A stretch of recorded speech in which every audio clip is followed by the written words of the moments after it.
राधे राधे दोस्तों। दोस्तों, जब मेरा परिवार गांव चला जाता है, जब बच्चे छुट्टियों पर चले जाते हैं, कभी जैसे दिवाली हो गया या गर्मी की छुट्टियों में चले जाते हैं, तो अब मैं अकेला घर पर रहता हूँ। ऑफिस जाता हूँ, ऑफिस से आता हूँ तो अब इस बात की चिंता सताती है कि खाना कैसे खाया जाए। मुझे खाना बनाना दोस्तों बहुत अच्छे से नहीं आता है पर समय लगेगा।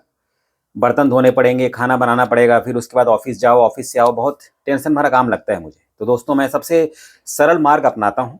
अपने आस पड़ोस में, अपने समाज में, धीरज नगर में दो चार लोग जो मुझे जानते हैं, वो हमेशा मुझसे गुजारिश करते रहते हैं कि आप हमारे घर आकर कोई कथा बताएं, कोई भगवान की भक्ति की बात बताएं, कुछ कहानियां सुनाएं भक्ति भाव वाली, जिससे हमारा परिवार जो है मतलब उसका लाभ ले सके। हमारे बच्चे जो हैं वो पुण्य कार्यों में शामिल हो सके और हम ये सुनिश्चित कर पाएं अपने बच्चों के लिए कि वो एक अच्छे मार्ग पर आगे अग्रसर होंगे। भक्ति मार्ग पर यदि वो अग्रसर होते हैं तो जरूरी हमारे लिए भी पुण्यकारी होगा और उनका भी जीवन कहीं ना कहीं श्रेष्ठ बन जाएगा इस संसार में।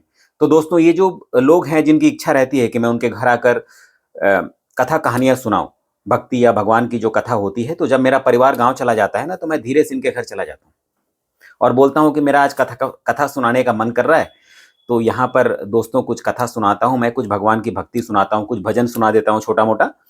और इसके बाद ये बढ़िया खाना बना के रखते हैं मेरे लिए, बिल्कुल पूड़ी सब्जी और बिल्कुल पनीर वाली सब्जी और पूड़ी, और एक नंबर का खाना मैं इनके घर खाता हूँ आराम से। और आता हूँ, सो जाता हूँ, सुबह उठता हूँ, ऑफिस चला जाता हूँ, फिर वहां पर खा लेता हूँ। तो दोस्तों, जब मुझे लगता है कि मेरा परिवार साथ में नहीं है, तो मैं भगवान की भक्ति करता हूँ, लोगों के घर चला जाता हूँ, पीताम्बर पहन लेता हूँ, पीला वस्त्र पहनता हूँ मैं, धोती कुर्ता, और उनके घर जाता हूँ, भगवान की कहानियां सुनाता हूँ उनके बच्चों को, उनको, और वो बड़े प्रसन्न होते हैं। इसके बदले में मुझे 200-400 रुपए जो पैर छू के वो पैसे मिल जाते हैं, वो मिल जाते हैं। और बाकी जो कथा सुनाता हूँ तो बढ़िया सा भोजन, पूड़ी सब्जी पनीर, एक नंबर वाली जो सब्जी मिलती है खाना खाने को, मेरा पेट भर जाता है। तो कुल मिलाकर दोस्तों, मेरा परिवार नहीं रहता तो भी मुझे खाना नहीं बनाना पड़ता है। तो भगवान की भक्ति से ये लाभ है।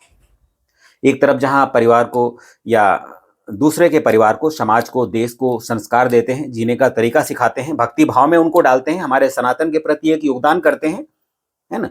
परिवार को या बच्चों को पुण्यशाली बनाते हैं, जो हमारी आने वाली पीढ़ी होगी वो कहीं ना कहीं भगवान की भक्ति में लिप्त होगी। हमारा सनातन ऊंचा होगा, हमारा सनातन आगे बढ़ेगा और हमारा धर्म आगे बढ़ेगा, तो हम भी जो है, कहना चाहिए कि हम लोग जो सनातन से जुड़े हुए हैं उनका भी उपकार होना तय है।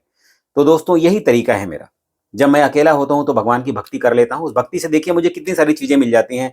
इसलिए मैं कहता हूं दोस्तों कि भगवान की भक्ति संसार में जो भी करता है कभी खाली नहीं जाता है, क्योंकि भगवान इतने कृपालु हैं, इतने करुणामयी हैं कि वो उनकी भक्ति करने पर हमें जरूर उनका फल प्राप्त होता है, और जो उनका फल प्राप्त होता है हमारे लिए इस संसार में सभी खुशियां पाने के लिए पर्याप्त है। राधे राधे दोस्तों।